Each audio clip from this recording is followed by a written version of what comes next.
Conversation 1.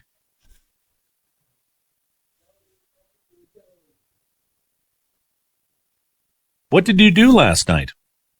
I went to dinner with Bob. Oh, that sounds fun. What did you do? Did you work? No, I just stayed home. I didn't work last night. Oh, had I known that, I would have invited you. Maybe next time.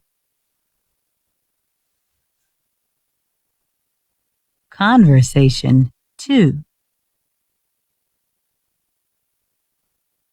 The traffic is so slow.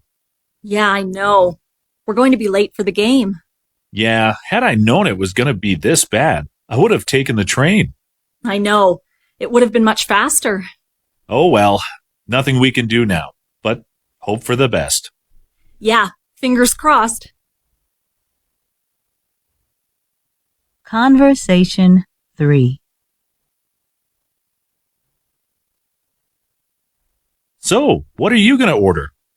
I'm not sure. I don't see any vegetarian dishes. You're a vegetarian?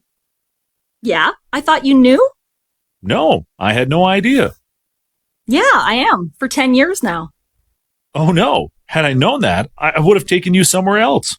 No worries, I'm used to it. I'm sure I'll find something I can eat. Conversation 4. What did you do on Saturday? I played golf at the new course by the river. Oh, I loved that course. I tried it last week. I didn't know you played golf. Yeah, ever since I was a kid. Oh, had I known that, I would have invited you to play. Oh yeah? Well, no worries. I was busy on Sunday anyway. Well, still, I hope you can join us next time. Thanks. I'd love to.